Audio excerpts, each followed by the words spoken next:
does it ring true to you know, films are labeled, you know, in catalog descriptions and things like that. So does the term ghost story sound? How does it ring to you as the person who made the film? What do you mean in terms of how the film is described? Is described. Well, you know, it's. I don't pitch my films, Yeah, so right. so I don't relate to simplified descriptions of both my films and any other film for the matter. So it's no, you know, it's the thing that I suppose I try to do is to. My films are like collage, right? And so for me, elements going in this or that direction are just a color. You know, it doesn't make the film belong to. Is this a genre movie? Of course, it's not a genre movie, but I'm using genre elements, and it's and it's an important part of the film. And but I think that the movies I try to make are movies that are. Outside of the box in a certain way. So yeah. Yeah, but collage is an interesting term because you're saying that you're. I mean, collage in the sense that it's like editing. You know, it's two different things that collide, and eventually they create a third one. I mean, which is basically in the imagination of the viewer. I mean, it's movies where ultimately you really have to interact with the film, and you are part of the creation of the film. It's been like that forever. I mean, it's the way I watch movies anyway. But I mean, I suppose that I use it in a more radical way in my own films. And then maybe there's something with the last two films that goes further in that direction, perhaps. It goes in that direction because Clouds of Sils Maria was kind of a ghost story, but again, ghost story is like a code word. I mean, it's not like it's more like expressing a way of trying to connect with our imagination, with considering that when I film the world, when I'm not just filming what I'm filming also something that's invisible and that is floating around. And I think that's the beauty of cinema. The cinema as an art, it captures things you are aware of and things you are not completely aware of. You know, the cinema. I mean, films, they're not just like a flat surface that you view. It's an open space where you do circulate, and I certainly do not control that dimension of how the films are perceived, received, understood, and so in that sense, it's a dimension I'm trying to consciously integrate into my filmmaking. And yes, it has been present in Clouds of Sils Maria, and you know, because somehow I kind of got away with it in Clouds of Sils Maria, I just tried to go one step further when I was making this film. And does that feel to you specifically connected with your experience of working with Kristen? I think that with Kristen we have this non-verbal communication that is essential to our working together. It's really so much part of how we function. I think that what I think we pretty much have in common is to both have reflection on what we are doing, which is not saying intellectualizing, but trying to understand the complexity of what we are doing. I mean, you know, and trying to come to terms with it, and simultaneously being completely spontaneous, completely physical. And what I think is extraordinary with Kristen is how smart she is in understanding the most intricate complexities of cinema, of filmmaking, of what is going on within the shot, and you know, and she brings such incredible pace, rhythm. I mean, she recreates the character from the inside, and she does it knowingly, but at the same time she's guided by her body. It's really her physicality, and I think that's very much the way I function. You know, I love to be here discussing, you know, my movies and using big words, but ultimately when I'm on the set, I function like a very primitive, on a very primitive level. I have to react intuitively to what is going on. So I think that's something we very much have in common with Kristen. Maybe we'll start with some questions from the audience. Yeah.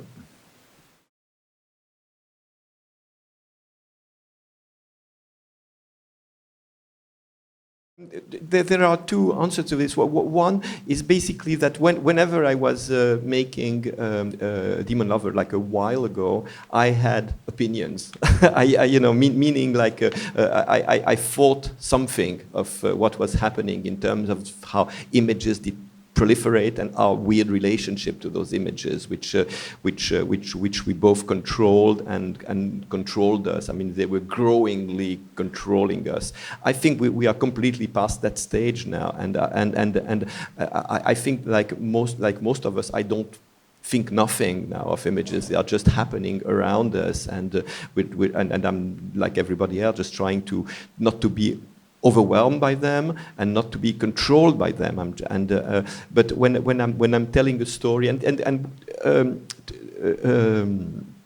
this film, well, yes, of course, I used also phone screens or whatever in the Clouds of Sils Maria, but Clouds of Sils Maria was more of a timeless, it was out. Personal Shopper is like my first contemporary film for quite a while, and of course, narrated, inventing a character, trying to describe how that she functions and how she's searching for herself, possibly. It obviously, she's like any one of us. I mean, she spends a lot of time dialoguing with her own phone, and I think it kind of emphasizes the. How should I put it? The film is very much about loneliness, and our lonelinesses are incredibly populated. There is so much happening in our loneliness in terms of when we interact with ideas, with people we know or do not know via social media, phone, whatever. And so the invisible around us, or the invisible within our imagination, within our thought process, is semi-externalized, by the use of the modern means of communication. And of course, that's a psychological dimension of every character.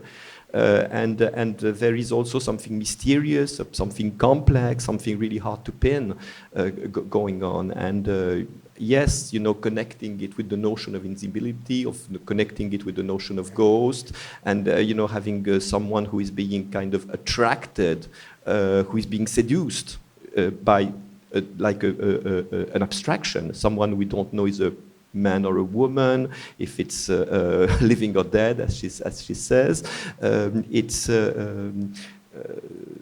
It has to do, I suppose, with how images and modern means of communications invade us and invade our lives.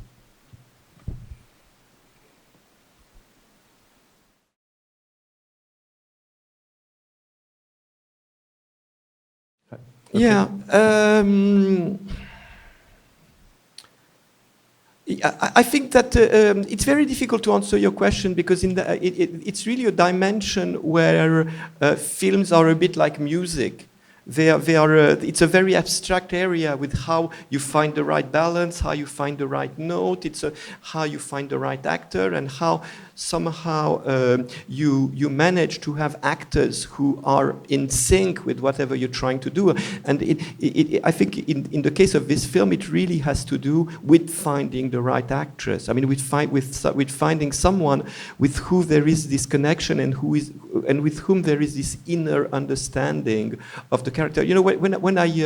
When I made Carlos with Edgar Ramirez, which was also a movie that was really based on one character we follow all the way through, I used to say that Edgar was directing the film from the inside, and in a certain way, when I'm working with Kristen. Specifically on this film, even more so, because she's alone a lot of the time. So a lot of the pacing, a lot of the way my shots that I have designed are reinterpreted by an actor. It's an essential part of what this film is about, and there's a lot of scenes, of moments that were much shorter or slightly different in my screenplay, and it was really up to Kristen within the shot to put the emphasis on this or that, and she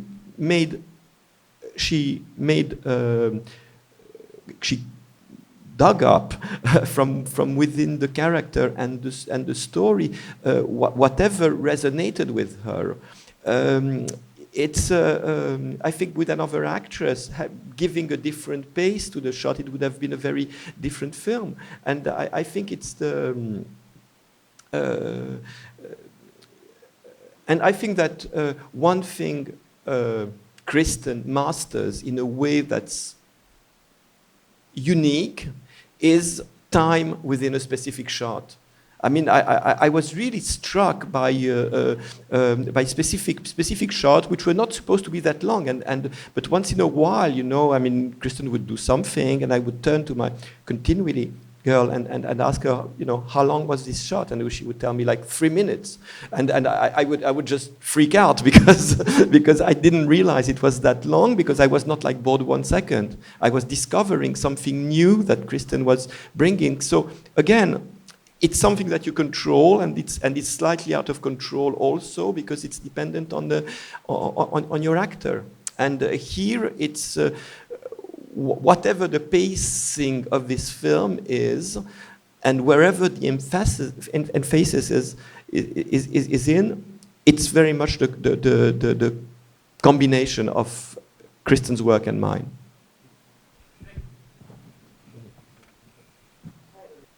Beautifully directed film, but you're also the writer. Can you talk a little bit about the writing process, the research that was involved in a subject like this? Because you know, Sure. people have certain expectations, and then turning that something that you have written into a script. Like, were you visualizing as you were writing as a director too, or you know, no. I don't. I mean, I usually don't visualize at all. Which I was on time. He was early. No, We just finished up talking about you know. the part about how great you were, so sorry. I wanted to give him some time to really like Lay the groundwork. Yeah. Yeah, no. I mean, I usually.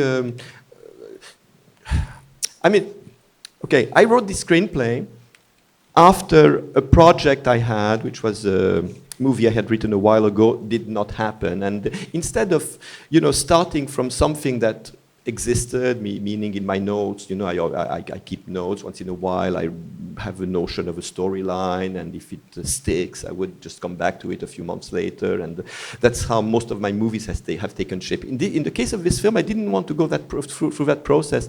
I said, what happens if I start from scratch? You know, I start from zero, from nothing, from a white page, and what's the character that comes up? And the character that came up was Maureen. I mean, at least some very primitive version of her, and then I let myself be carried by my inspiration, and my inspiration in the case of this film, yes, had to do with why not try something that would verge on the genre, in a sense that, again, I mean, I felt that the movie I had done right before, Clouds of Sils Maria, was kind of a ghost story, but not exactly going all the way. You know, what would happen if I went all the way? But usually, you know, I'm completely schizophrenic. I mean, in those terms, you know, I write stories. I have no idea how I will direct. I mean, I usually, you know, I just find myself, you know, in front of the bridge. How could he write that? And how, you know, how am I going to get away with this? I mean, it was extreme, like in when we were making Clouds of Sils Maria, and I realized I had written like 6 or 7 pages dialogue scenes. How do you shoot that? How you know? And it was the same thing about Personal Shopper. I was dealing with an area that I was not really familiar with. So in a movie like this, the research is not as essential as when I do a movie like I don't know, Le Destiné Sentimental or Carlos, where it's all about it's all about the research. You know, I spend like months researching, understanding. Here, what I research, of course, is 2 specific dimension of the film that I really wanted to get right. One was, of course, the spiritualist subculture, which of course is something that exists more, less depending on the countries, but still it's I mean, check it on the internet. I mean, it's pretty strong. And also the spiritualist origins of modern art, which is something that I kind of discovered in the process of writing, and I became fascinated with. The discovery of modern art is really the beginning of the modern world. I mean, there's something that defines modern society, modern culture, and really, actually, it happened from a nucleus of very abstract spirituality, theosophy. I mean, read what Kandinsky wrote, read what Mondrian wrote, and even more so someone like Ilma Hafklin. So those were it's something that I kind of explored and integrated into the film as I was writing. Kristen, did you do that kind of research yourself, preparing for the role? I mean, I read through that one book that she was obsessively reading through. I think it's just to say, I think it's kind of a trip that you started particularly different in this case. Nothingness was the start of it. And it's like, you can't really always take credit for something that comes through you. And it kind of you know what I'm saying? It's fucking totally weird that that's the first time that you approach something like that, and then this is what happened. Yeah, that makes sense. It's cool. A question for Olivier and Kristen about the modern in 21st century surveillance culture and stalking, and how their ideas on that in relation to the film. Yeah, it's funny because you have. I think that Maureen wants to at once be entirely invisible and at the same time really seen, and I think really struggles with that. And I think that that's pretty much everyone right now. It's like even the most out there people. I don't think that has to. There can't be 100% true. And even the ones like, I don't hide anything. I don't have any public social media things that I, engage with, but I ultimately want to be seen. It's just that when you can't, it's weird. It's like we think we have more control over that now than we've ever had because we have it in our hands, but we have none. I don't know, like, you have this weird preoccupation with other people that is like so unbelievably distracting.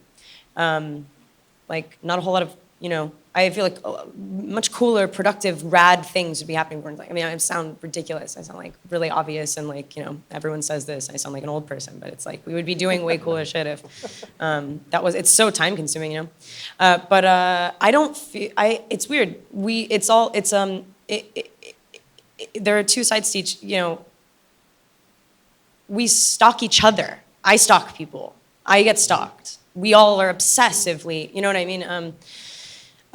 So it's weird. It's like, the whole movie, she's struggling with a serious identity crisis because she's two very separate versions of a person, and that's not a bad thing. It's just hard to sort of contend with as a younger person or something. And yeah, I don't know, but what do you think about the whole surveillance thing?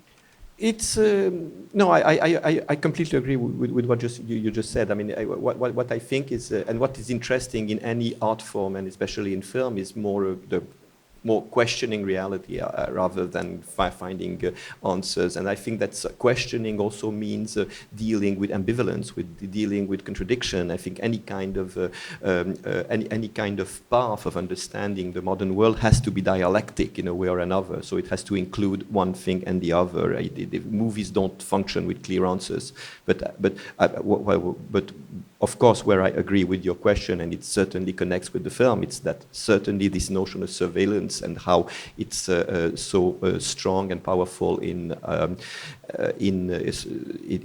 modern culture is one of the issues in the film, how we deal with it, But it's again, I think it's it's it's always been like that, you know. I mean, art also deals with universal questions, but it's only about trying to find a modern formulation of those questions and of those feelings. Also, you're totally alone when you're doing it, and it gives you this false like impression that you're connecting or something, or that like I think the only base desire of it is to be like closer to other things, and so I can change myself to then get closer to other things, and I can do research to make sure that I do that properly, and I can like cultivate my taste based on knowing everything and how everyone is. And now I can be what I need to be to get close. But it's literally like, you know, it's like Maureen's interacting with something, whatever, on a phone. And it's some of the, like the most like my heart started racing, like some of the sexiest shit I've done on screen, I'm alone. Like, do you know what I mean? Like I was like, oh my God. And I was like, that is crazy. That's what people do all the time.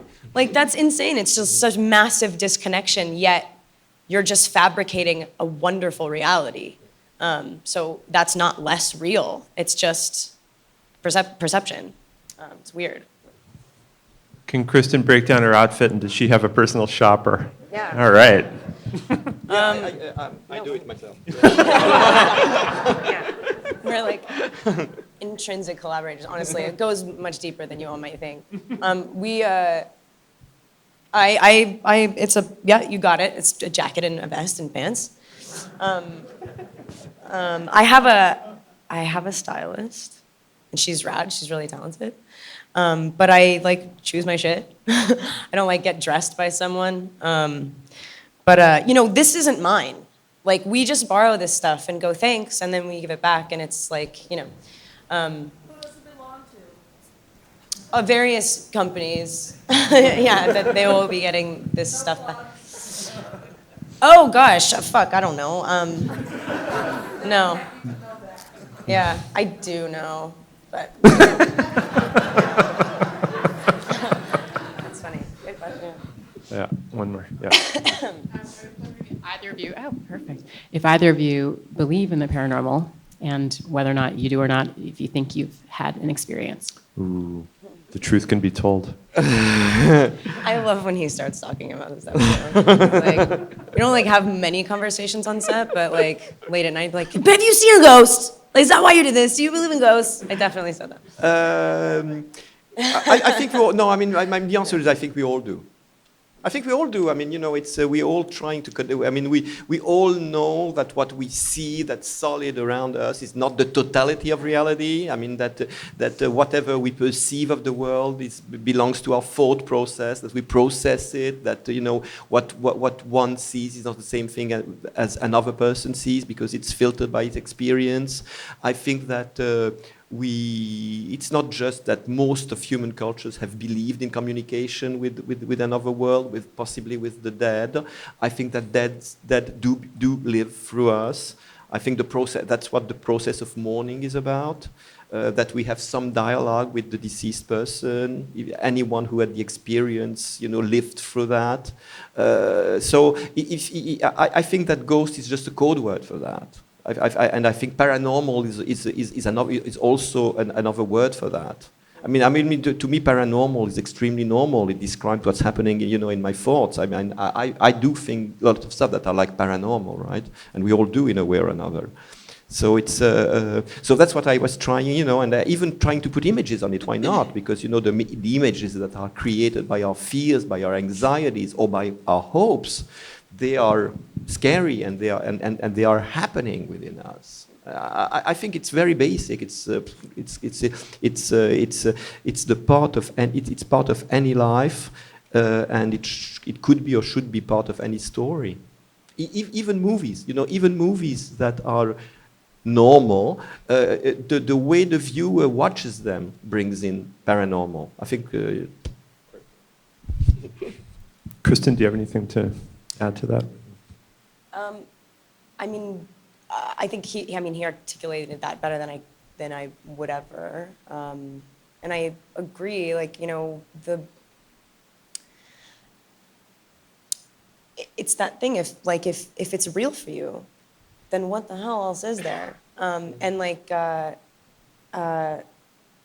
there's so much that we don't see that, you know, we know to be true. And so like, how could you apply it? You know what I mean? I think it's kind of self-protective, like a reduction of what it is by saying like, do you believe in ghosts or not? Do you see them? Have they touched you? It's like, well, what else doesn't touch you that exists? You know, and like, I don't know what the fuck energy is, whatever. Like our thing, there's something that doesn't go away, and whether I'm making that up or I'm actually being left with like some like residual debris. I feel people fucking intrinsically, like it's something. You know what I mean? And I think that I think it leaves shadows, and yeah.